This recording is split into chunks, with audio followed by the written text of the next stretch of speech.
আসসালামু আলাইকুম। ঈদ মোবারক। সবাই কেমন আছেন? আশা করি সবাই ভালো আছেন আল্লাহর রহমতে। যাই হোক, দেখুন আমাদের গৃহিণীদের ঈদটা কীভাবে কাটে।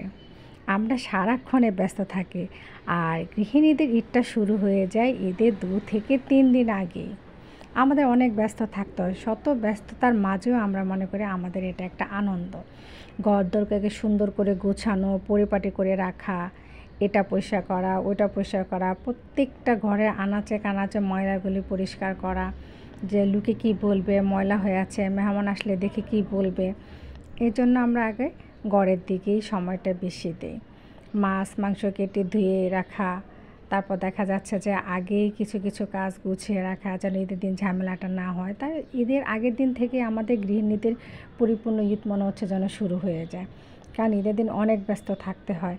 রান্না বান্না, খাওয়া ধোয়া, মানে কি বলবো, সবাই ঘুরে আর আমরা বসে বসে হাঁডি পাতিল মাঝে।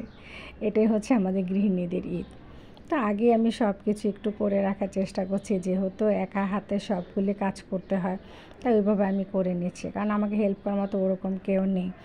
আর যেই মেয়েটা আমাকে কাজে একটু হেল্প করে, ও ছুটিতে চলে গিয়েছে, ও নেই, কারণ ওরও তো ঈদ, তাই না? তাই আমাকে সব একা একা করতে হচ্ছে। এদিক দিয়ে দেখুন আমি রোস্টের মশলাটাকে বেটে নিচ্ছি, বেটে রেখে দিচ্ছি, যেন ঈদের দিন আমার সকালে ঝামেলাটা কম হয়, ঝটপট করে যেন রান্না বান্না করে ওদেরকে খেতে দিয়ে দিতে পারে। আর এদিক দিয়ে দেখুন ঈদের দিন সকালের অবস্থাটা, ওইটা ছিল আগের থেকে, কারণ আগেই বলেছি আমি, গৃহিণীদের ঈদ কিন্তু 3 দিন আগে থেকে শুরু হয়ে যায়, তাই না? আর এদিক দিয়ে দেখুন আমি সেমাইটাকে বসিয়ে দিয়েছি, হাঁড়ি পাতিলগুলি দিয়ে সেমাইটা রান্না করে নিচ্ছে। তো এখানে সেমাই রান্না করতে হবে, যাই 2-1 রকমের সেমাই রান্না করে সেটা করব। আবার এদিক দিয়ে চিপস পাঁপড় এইগুলো ওদেরকে ভেজে দিচ্ছি, কারণ এগুলি আবার আমার ছেলে মেয়ে অনেক পছন্দ করে, তাই আমি আগেই এনে রেখে দিয়েছিলাম। ছোটো সময় তো হাতে বানানোগুলো খেতাম, কিন্তু এখন তো আর আসলে ওরকম পাই না।